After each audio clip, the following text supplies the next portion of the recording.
Dear students, today we will read our next chapter, that is quality. Basically quality meaning होता है किसी भी चीज़ का मेज़रमेंट करना, उसका स्टैंडर्ड कि वो कितनी अच्छी है. ओके. सपोज़ आपके हाथ में आइसक्रीम है, एक साइड में चॉकलेट आइसक्रीम है, दूसरी में है स्ट्रॉबेरी आइसक्रीम. ओके. तो आप उसके स्टैंडर्ड के बेसिस पर कि आपको कौन सी की क्वालिटी ज़्यादा अच्छी लगती है, उसके बेसिस पर आप चूज़ करोगे. So it is called quality. Okay. And this chapter quality is written by John Galsworthy. Okay. He is the narrator of this story and this chapter is about Mr. Gessler. It is about Gessler brothers. They are shoemakers and they are very devoted about their trade, about their art. Okay. मतलब उनकी जो art है शू making की, उनके प्रति वो काफ़ी devoted हैं, काफ़ी समर्पित, जिसको हम बोलते हैं, काफ़ी समर्पित हैं वो. Okay. So let's read the chapter.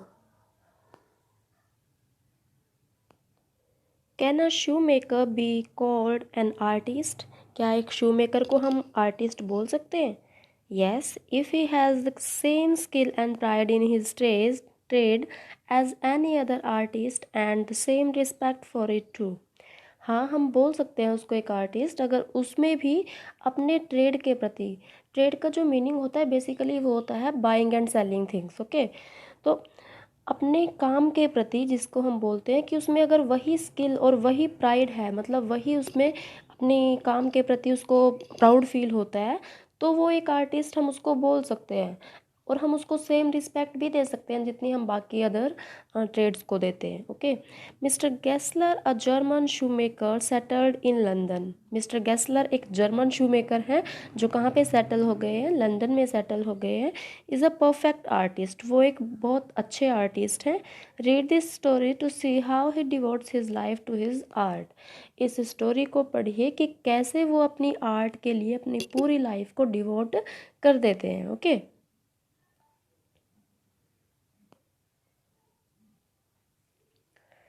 I knew him from the days of my extreme youth because he made my father's boots.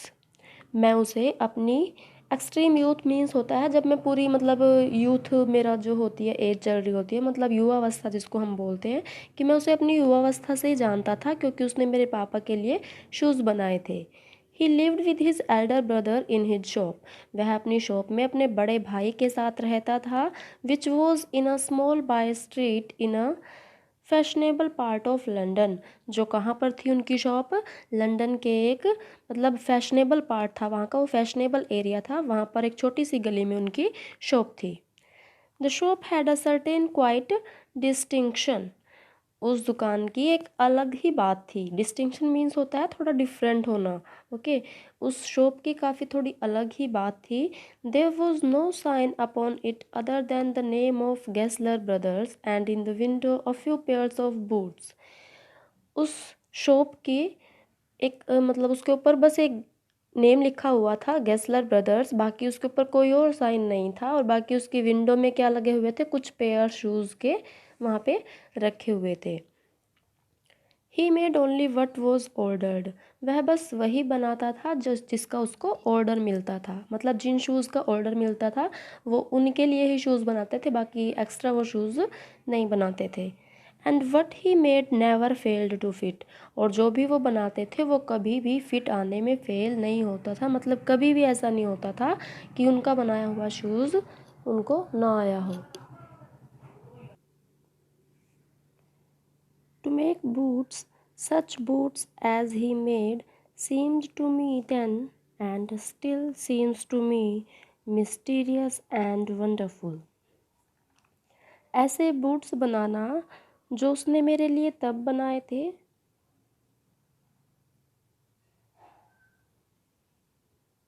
To make boot such boots as he made, मतलब ऐसे बूट्स बनाना, ऐसे shoes बनाना जो उसने मेरे लिए तब बनाए थे, इनमें मुझे ऐसा लगता है कि वो तब भी और अब भी, and still seems to me, और अब भी मुझे ऐसा लगता है कि वो काफ़ी मिस्टीरियस और कैसे हैं, वंडरफुल हैं. मिस्टीरियस मीन्स होता है कोई भी चीज़ जैसे रहस्यमयी होना, मतलब जिसके बारे में कुछ भी रहस्य होता है. ठीक है. I remember well my shy remarks one day while stretching out to him my youthful foot. मुझे मेरे शायर रिमार्क्स आज भी याद हैं। मतलब शायर रिमार्क्स होते हैं मतलब शर्मीला जिनको हम बोलते हैं, कि मैंने जो शर्मीले रिमार्क्स किए थे मेरे को वो अभी भी याद हैं। वन डे एक दिन while stretching out to him my youthful foot, जब मैं अपने पैर का नाप देने के लिए मैंने उसकी तरफ अपना पैर फैलाया था। स्ट्रेचिंग आउट मीन्स होता है पैर फैलाना, ठीक है। Isn't it awfully hard to do, Mr. Gessler? And his answer, given with a sudden smile from out of the redness of his beard, it is an art. मैंने उनको क्या कहा था अपना पैर आगे की तरफ फैलाते हुए, Isn't it awfully hard to do? कि ये काम जो है मतलब ये काम करना बहुत मुश्किल है ना, कि मतलब जूते बनाना मतलब बढ़ते हुए पैरों के लिए जूते बनाना, क्योंकि अब पैर जो होते हैं वो काफ़ी मतलब बढ़ते ही रहते हैं हमारी एज के अकॉर्डिंग, ठीक है। तो उसको बोल रहे हैं मतलब जो नरेटर है कि ये काम कितना मुश्किल है ना Mister Gessler. And his answer given with a sudden smile, और उनका जो आंसर था मतलब बहुत हल्की सी स्माइल के साथ उन्होंने क्या आंसर दिया था, from out of the redness of his beard. उनकी स्माइल कैसी थी, उनकी दाढ़ी की जो बियर्ड क्या होती है, दाढ़ी होती है, और उसकी जो रेडनेस थी वहाँ से वो स्माइल आती है। और वो क्या बोलता है, इट इज़ एन आर्ट, इड। अब यहाँ पे इट को बोला है, इड इज एन आर्ट। अब इसमें आर्ट है, ये आर्ट को यहाँ पर आर्ट बोला है, इट को यहाँ पर इड बोला है। अब ये क्या है, ये जर्मन मतलब जर्मन में ऐसे ही बोलते हैं, मतलब जर्मन एक्सेंट है ये, ठीक है। मतलब ट को वहाँ पर ड बोलते हैं। इट इज़ एन आर्ट, ये है कि यह तो कला है, मतलब कोई भी काम को करने की, कि हमें ये मुश्किल नहीं लगता। It was not possible to go to him very often. His boots lasted terribly, having something beyond the temporary, some essence of boot stitched into them. उसके बनाए हुए जो शूज़ होते थे वो काफ़ी दिनों तक चलते थे, इसीलिए उसके पास जाने की ज़रूरत नहीं पड़ती थी। उसकी जो शूज़ की सिलाई होती थी और सिलाई वगैरह होती थी, स्टिचिंग होती थी जो, वो काफ़ी ज़्यादा मजबूत होती थी। Okay. One went in not as into most shops, but restfully as one enters a church, and sitting on the single wooden chair waited a guttural sound and the tip-tap of its slippers beating the narrow wooden stairs, and he would stand before one without coat, a little bent in leather apron, with sleeves turned back, blinking as if awakened from some dreams of boots. One went in, एक बार मैं उसकी दुकान में गया, as in to most shops, जैसे कि बाकी दुकानों में जाता हूँ मैं वैसे नहीं गया। Not as in to most shops मतलब जैसे मैं बाकी दुकानों में जाता हूँ वैसे नहीं गया, बट रेस्टफुली, लेकिन बिल्कुल आराम से मैं उसकी शॉप में गया। As one enters a church, जैसे कोई चर्च में एंट्री करता है। And sitting on the single wooden chair, और वहाँ पर जो वुडन चेयर रखी होती है वहाँ पर बैठकर मैं क्या करता हूँ, वेटेड, वहाँ पर बैठकर वेट किया। अ गटरल साउंड, अब गटरल साउंड किसको बोलते हैं, जब हमारा जो गला होता है उस पर मतलब थोड़ा सा क्या हो जाता है कि हमारा गला जैसे रुका हुआ, रुंधा हुआ सा जिसको हम बोल देते हैं, वैसा sound. And the tip tap of its slippers beating the narrow wooden stairs, और जो तंग सी वुडन स्टेयर्स हैं मतलब लकड़ी की जो सीढ़ियाँ वहाँ पर हैं उनके ऊपर से टिप टैप करके आवाज़ करके स्लीपर्स की वैसे नीचे आना। मतलब वो कैसे आते हैं वहाँ पर, लकड़ी की सीढ़ियों से टिप टैप की आवाज़ से नीचे आते हैं। And he would stand before one without coat, और वो मेरे सामने खड़े हो जाते हैं बिना कोट के। A little bent in leather apron, मतलब उन्होंने क्या पहना हुआ है, एक लेदर का एप्रन पहना हुआ है और वो थोड़ा सा झुकते हैं। With sleeves turned back blinking as if awakened from some dreams of boots, और वो आंखें झपकाता हुआ ऐसे झुकता है। ब्लिंकिंग मतलब होता है आपकी आइज़ को झपकाना, ठीक है। ऐसे खड़ा होता जैसे कि वह शूज़ के ड्रीम्स में से निकल कर आया हो। ओके, मतलब ये क्या बताई है, उसकी एंट्री बताई है कि जो कैसे जो वो शू मेकर होता है वो कैसे आता है, ठीक है। तो जो राइटर है वो क्या बता रहा है कि एक दिन मैं उसकी शॉप में गया था, कि ऐसे नहीं गया था जैसे बाकी शॉप्स में जाता हूँ, बल्कि मैं वहाँ पर बहुत आराम से गया था। और वहाँ जाकर ऐसे मतलब एंट्री की थी जैसे किसी चर्च में एंट्री करते हैं, और वहाँ पर लकड़ी की बनी हुई चेयर पर मैं बैठ जाता हूँ, वेट करता हूँ। वेट करने के बाद देखा उसने कि लकड़ी की सीढ़ियों से वो अपनी स्लीपर्स से टिप टैप की आवाज़ करते हुए नीचे आता है विदाउट कोट के। बस उसने क्या पहना हुआ था, एक बड़ा सा लेदर का एप्रन पहना होता है, ठीक है। और मेरे सामने आकर वो थोड़ा सा झुककर अपनी आईज़ को ब्लिंक ऐसे करता है जैसे कि वो शूज़ के ही सपनों में से आया हो। Okay, and I would say how do you do Mister Gessler, could you make me a pair of Russian leather boots.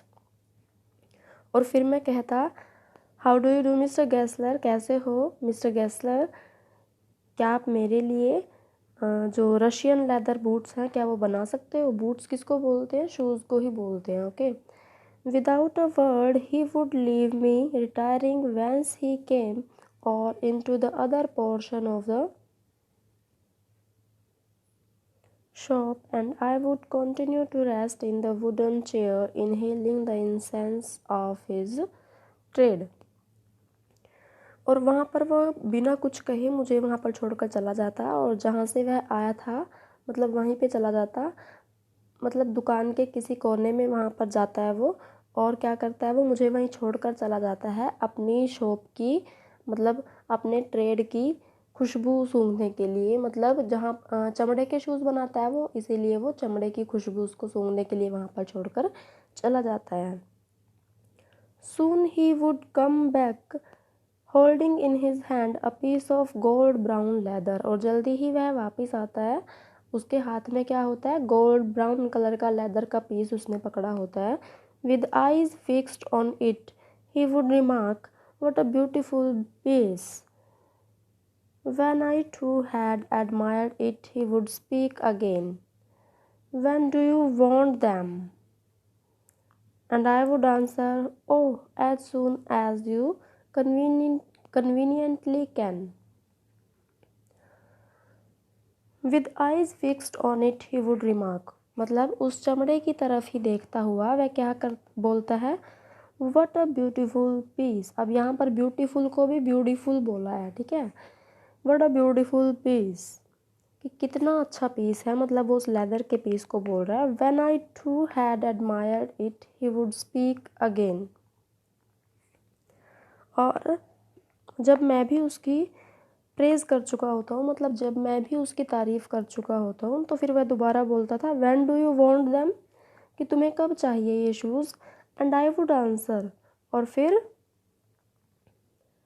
मैं आंसर देता, oh as soon as you conveniently can, कि जितना जल्दी आप आसानी से दे सकते हो उतना जल्दी आप दे देना। And he would say tomorrow fortnight, or if he were his elder brother I'll ask my brother.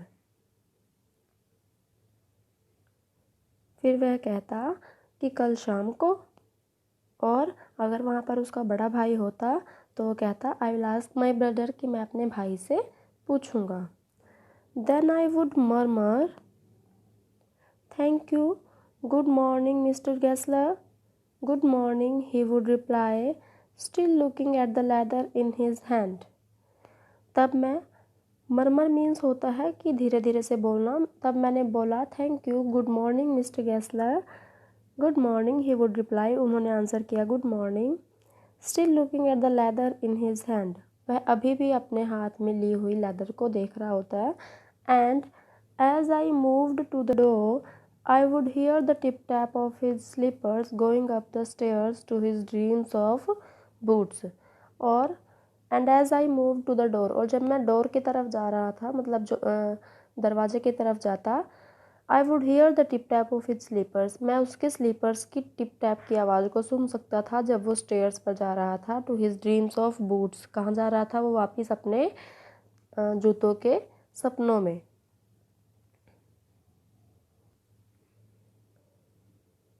I cannot forget that day on which I had occasion to say him, Mr. Gessler, that last pair of boots creaked, you know. मैं वो दिन नहीं भूल सकता।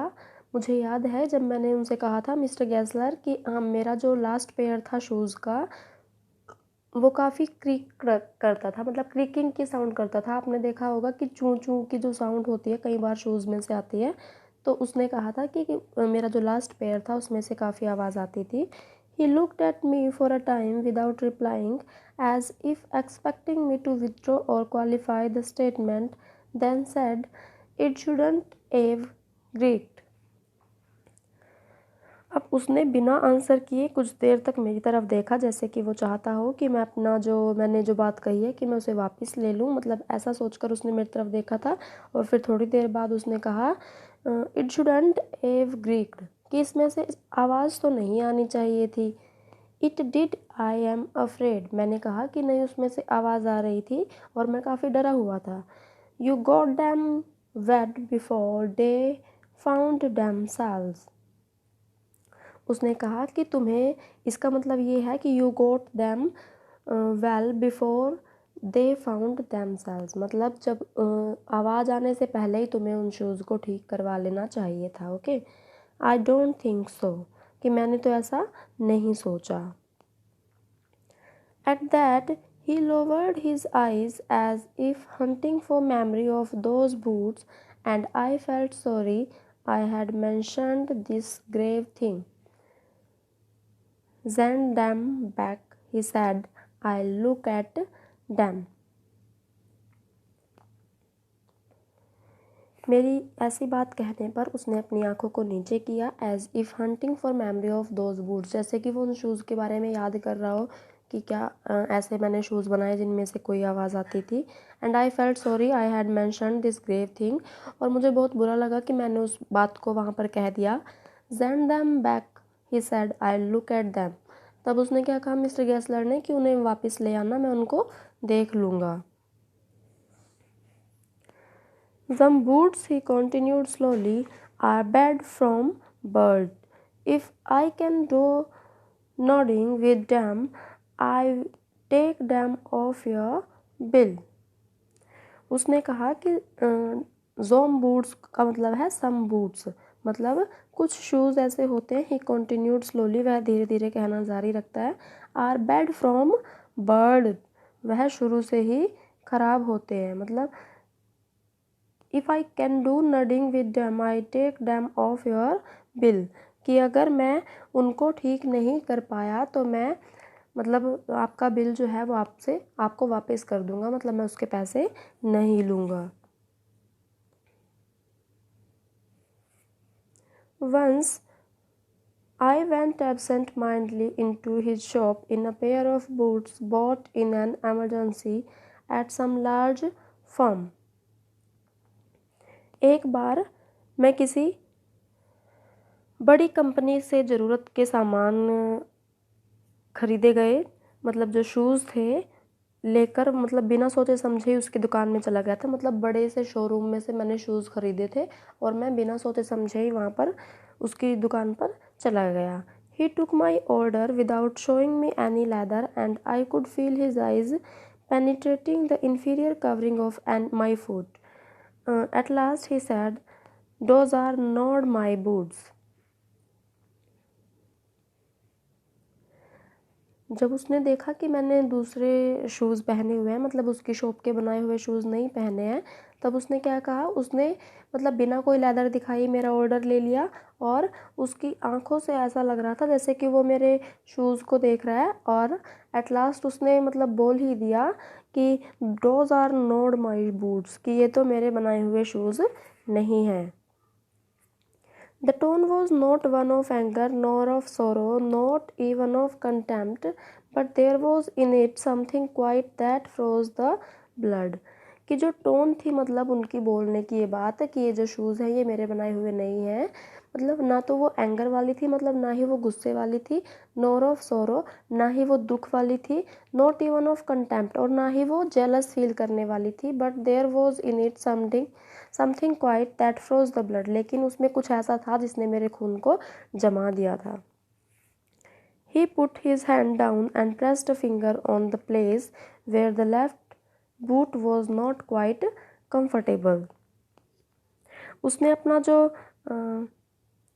Hand था, अपना हाथ उसने जूते में ऐसी जगह रख कर दबाया जहाँ से मुझे ये कंफर्टेबल फील नहीं हो रहे थे, जहाँ से वे मेरे को चुभते थे। ठीक है।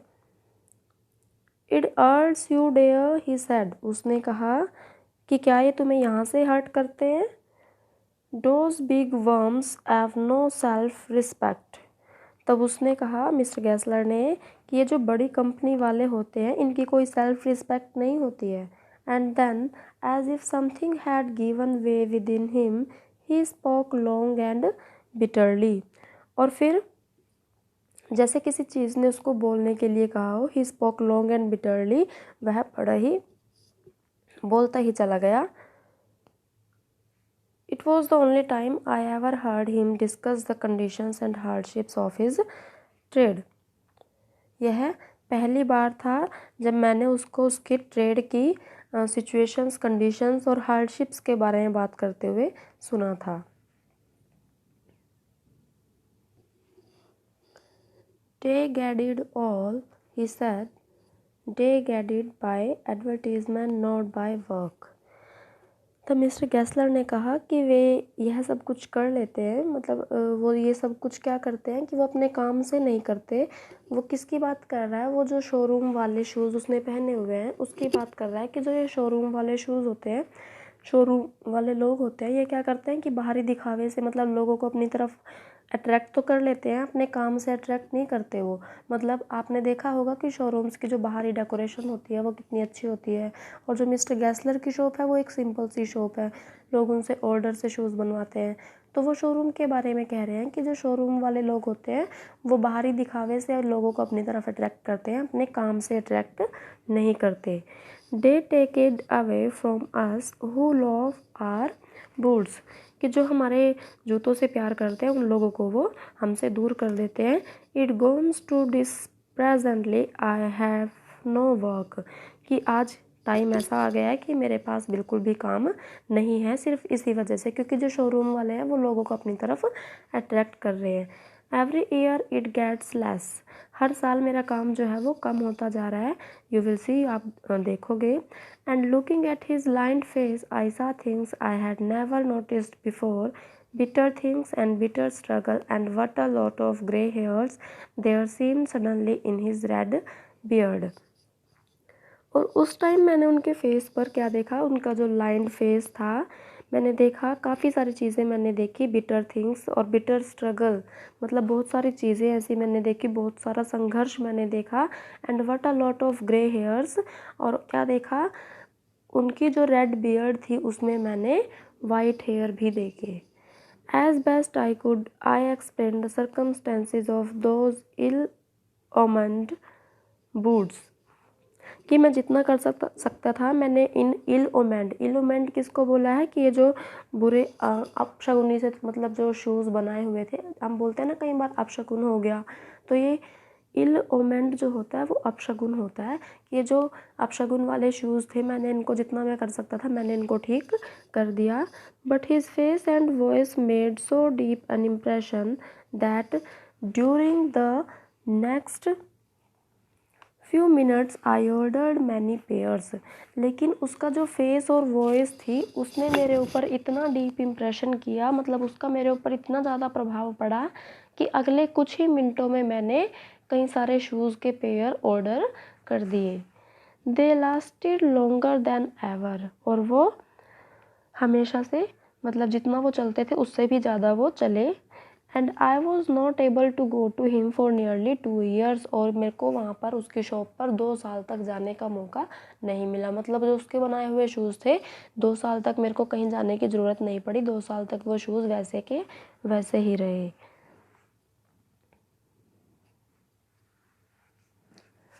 It was many months before my next visit to his shop. अब मैं उसकी शॉप पर अगली बार कई महीनों पहले गया था। This time it appear to be his elder brother handling a piece of leather. इस बार वह मतलब उसके हाथ में एक लेदर का टुकड़ा था, और वो कैसा दिख रहा था? It appear to be his elder brother, वो दिख रहा था जैसे कि वो उसका बड़ा भाई हो। मतलब उसके हाथ में एक लेदर का टुकड़ा था, लेदर का पीस था, और ऐसा लग रहा था जैसे कि वो उसका बड़ा भाई हो। Well mister Gessler, I said, how are you? मैंने कहा कि मिस्टर गेस्लर आप कैसे हैं? He came close and peered at me. वह मेरे पास आया और मुझे उसने बहुत ध्यान से देखा। I am very well, he said slowly, but my elder brother is dead. तब उसने क्या कहा कि मैं बिल्कुल ठीक हूँ और मेरा जो बड़ा भाई है वो मर चुका है। एंड आई सा that it was Indeed himself, but how aged and when. और मैंने देखा कि वह तो वही था, मतलब जिससे मैं पहले मिला था, लेकिन अब वह कैसा हो गया था? काफ़ी एज्ड हो गया था, बूढ़ा हो गया था। And never before had I heard him mention his brother, और इससे पहले मैंने कभी उसे उसके भाई के बारे में बात करते हुए नहीं सुना। Much shocked I murmured, oh I am sorry. और मैं शौक के मारे, मतलब मरमर्ड होता है बुदबुदाना, मैं धीरे धीरे से मैंने सदमे में कहा, शॉकिंग में था, और मैंने कहा कि अरे मुझे माफ़ करना। Yes he answered, he was a good man, he made a good boot. तब उसने कहा कि हाँ वह बहुत अच्छा आदमी था और उसने काफ़ी सारे अच्छे शूज़ भी बनाए। बट ही इज़ डेड, लेकिन वह मर चुका है। And he touch the top of his head, और फिर उसने अपने सिर पर उस अपने हेड के टॉप को उसने टच किया। Where the hair had suddenly gone as thin as it had been on that of his poor brother to indicate, I suppose, the cause of his death. जहाँ से बाल उसके बेचारे भाई की तरह अचानक से बहुत कम हो गए थे,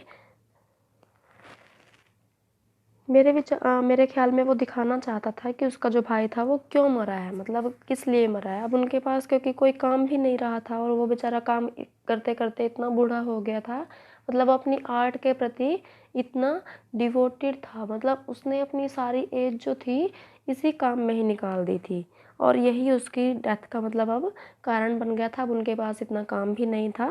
ठीक है। Do you want any boots? And he held up the leather in his hand, it is a beautiful piece. क्या तुम्हें कोई शूज़ चाहिए? उसने अपने हाथ में एक ब्यूटीफुल पीस पकड़ा हुआ है लेदर का, उसको देखते हुए बोलता है कि क्या तुम्हें कोई शूज़ चाहिए?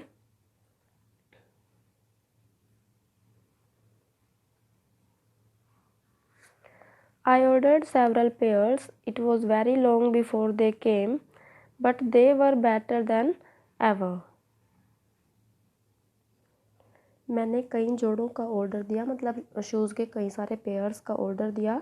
It was very long before they came, मतलब उन्हें बनने में काफ़ी टाइम लगा, but they were better than ever, लेकिन वो पहले से ज़्यादा अच्छे थे। One simply could not wear them out, and soon after that I went abroad. कोई भी उन्हें आसानी से नहीं तोड़ सकता था, और उसके बाद मैं अब्रॉड चला गया, विदेश चला गया। It was over a year before I was again in London, कि 1 साल पहले फिर से मैं लंदन में आया। And the first shop I went to was my old friends, और जो फर्स्ट शॉप जहाँ पर मैं गया था वो मेरे पुराने फ्रेंड की थी। I had left a man of 60, I came back to one of 75। जब मैंने अपने फ्रेंड को छोड़ा था तब वो 60 एज का था, लेकिन अब जब मैं वापस आ गया हूँ तब वो 75 का हो गया है। पिंच्ड एंड वॉर्न, काफ़ी कमज़ोर हो गया है और काफ़ी पतला सा हो गया है। Who genuinely this time did not at first know me, और सच कहूँ तो स्टार्टिंग में तो उसने मुझे पहचाना भी नहीं। Do you want any boots, he said, उसने कहा क्या तुम्हें शूज़ चाहिए? I can make dam quickly, it is a slack time, उसने कहा कि मैं इनको जल्दी ही बना दूंगा, ये बहुत मंदी का टाइम चल रहा है। स्लैक टाइम मतलब यहाँ पे बोल रहा है वो स्लैक जिसको बोला है, ठीक है। I answered please please I want boots all around every kind, तब मैंने आंसर दिया कि हाँ हाँ मुझे जूते चाहिए और हर तरह के, मतलब जैसे भी है वैसे ही शूज़ चाहिए मेरे को। I had given those boots up when one evening they came.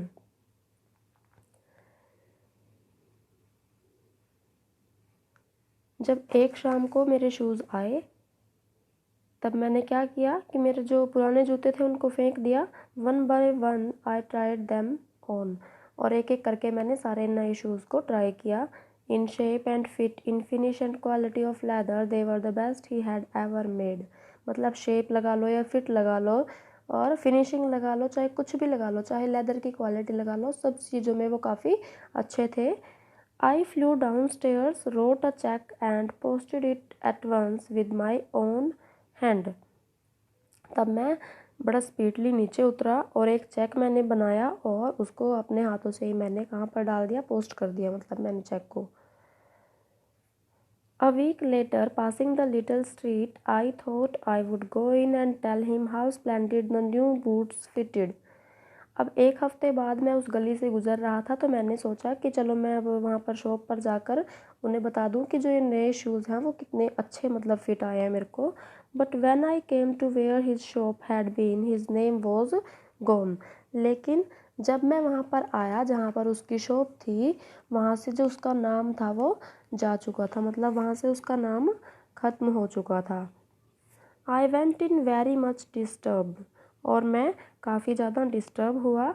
In the shop there was a young man with an English face, वहाँ पर उस शॉप में कौन था, एक इंग्लिश फेस था, मतलब कोई अंग्रेज़ था वहाँ पर। Okay, mister Gessler in, I said, तब मैंने कहा कि क्या मिस्टर गैसलर अंदर हैं? No sir, he said, no but we can attend to anything with pleasure, तब उसने कहा कि नहीं है, वो मिस्टर गैसलर तो अंदर नहीं है, लेकिन हम सब कुछ प्लेजर के साथ ठीक कर सकते हैं। We have taken the shop over, हमने इस दुकान को ले लिया है, मतलब उस जो अंग्रेज़ था वहाँ पर उसने कहा कि हमने इस शॉप को ख़रीद लिया है। Yes yes I said but mister Gessler, मैंने कहा कि हाँ हाँ ठीक है, लेकिन मिस्टर गैसलर कहाँ हैं? ओ ही आंसर्ड डैड, तब उसने आंसर दिया कि अरे वह तो मर चुके हैं। Dad, but I only received these boots from him last Wednesday week, कि क्या मर गए? लेकिन मैंने अभी एक हफ्ते पहले ही तो उनसे, मतलब वेडनेसडे को ये शूज़ लेके गया था मैं। He said poor old man starve himself, तब उसने कहा कि बेचारा जो बूढ़ा आदमी था उसने अपने आप को भूख से मार दिया, मतलब स्टार्व होता है भूख के कारण मरना, मतलब वो भूखा रहता था इसलिए वो मर गया। Slow starvation the doctor called it, मतलब डॉक्टर इसको क्या बोलते हैं, स्लो स्टारवेशन बोलते हैं, कि धीरे धीरे भूख के कारण मर जाना बोलते हैं। You see he went to work in such a way would keep the shop on, wouldn't have a soul touch his boots except himself, उसने कहा कि तुमने तो देखा होगा कि वो कैसे अपने काम को करता था, कि वो अपनी शॉप को हमेशा खुला रखता था, और जब भी कोई ऑर्डर आता था तो उसको बनाने में, when he goat N order it took him such a time, तो वो उसको पूरा करने के लिए पूरा पूरा दिन लगा देता था। पीपल वॉन्ट वेट, और जो लोग उसको ऑर्डर देकर जाते थे वो वेट नहीं करते थे, मतलब अपना ऑर्डर कंप्लीट करने होने के लिए वेट नहीं करते थे। ही लॉस्ट एवरीबडी, इस प्रकार उसके जो सारे कस्टमर्स थे वो कम होते चले गए। And there he would sit going on and on, और वह बैठकर मतलब यहाँ पर बैठकर धीरे धीरे से वह काम करता था। अब उसके कस्टमर्स क्यों कम हो गए हैं, क्योंकि वो वेट नहीं करते थे, मतलब और उससे धीरे धीरे काम होता था, ठीक है।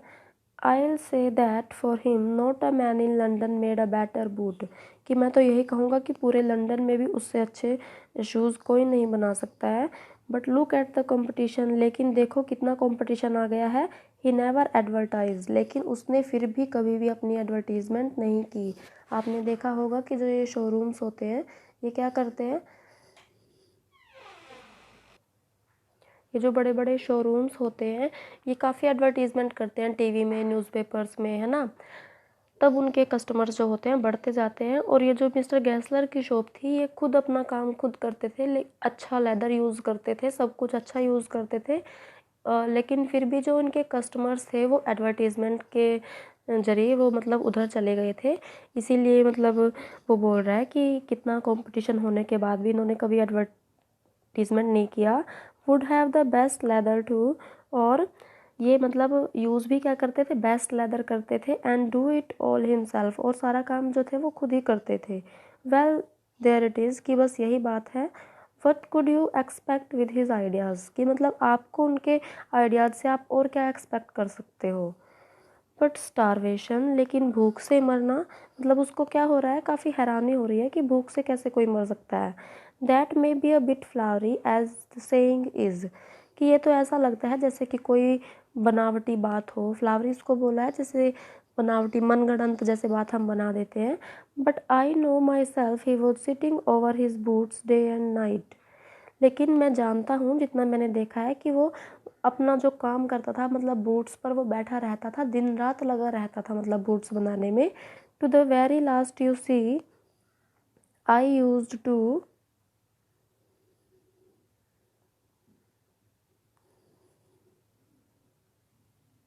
वॉच हिम, कि जब तुमने बिल्कुल लास्ट में उसको देखा, आपने देखा होगा कि मैं भी उसे देखा करता था। Never gave himself time to eat, कि वह कभी भी अपना खाने के लिए टाइम नहीं निकालता था। नेवर हैड अ पैनी इन द हाउस, और ना ही उसके घर में बिल्कुल भी एक भी सिक्का भी मतलब बचा था। All went in rent and leather, कि जो भी उसके पास होता था मतलब जो भी वो कमाता था वो या तो रेंट में चला जाता था, मतलब दुकान का किराया दे देता था, और या फिर लेदर का मतलब लेदर खरीद लेता था। How he lived so long I don't know, कि मुझे नहीं पता कि वो इतना जितना वो जीवित रहा कि वो कैसे रहा। He regularly let his fire go out, इसका मतलब यह है कि मतलब उसके घर में कभी चूल्हा नहीं जलता था, मतलब वो भूखा ही रहता था। ठीक है। ही वॉज अ कैरेक्टर, कि वह बहुत अच्छा आदमी था। But he made good boots, लेकिन फाइनली मतलब उसका जो उसकी जो आर्ट थी, बूट्स बनाने की जो उसकी आर्ट थी वो बहुत अच्छी थी, मतलब बहुत अच्छे शूज़ वो बनाता था। Yes I said he made good boots, हाँ मैंने कहा कि हाँ वह बहुत अच्छे शूज़ बनाता था। So this is was a story. इस स्टोरी में हमें यही मतलब पता चल रहा है कि कैसे कोई पर्सन जो है वो अपनी आर्ट के प्रति कैसे डिवोटेड था। ठीक है। मतलब वो उसकी जो ट्रेड था, उसका जो काम था वो क्या था, शू मेकिंग था। वो शू मेकिंग के प्रति भी इतना डिवोटेड था कि वो दिन रात उसमें ही लगा रहता था। ठीक है। मतलब उसने कभी भी ना तो खाने की सोची है, ना मतलब उसने सोचा कि मैं थोड़ा और पैसा कमाऊँ, उसने कभी नहीं सोचा। काफ़ी अच्छे शूज़ वो कम पैसे में बना कर देता था, जिससे क्या हुआ, बाद में उसे भूखा ही मरना पड़ा। It was a chapter written by John Galsworthy. It was simplified and abridged. मैंने आपको पहले भी बताया है कि सिंप्लीफाइड और एब्रिज्ड, एब्रिज्ड का मीनिंग होता है कि मतलब जो लॉन्ग टेक्स्ट होते हैं, जैसे नोवेल हो गया, स्टोरी हो गया, उसको जब हम शॉर्ट करके बता देते हैं, उसके लेंथ को जब हम कर देते हैं उसको हम बोलते हैं abridged. Okay, thank you so much students.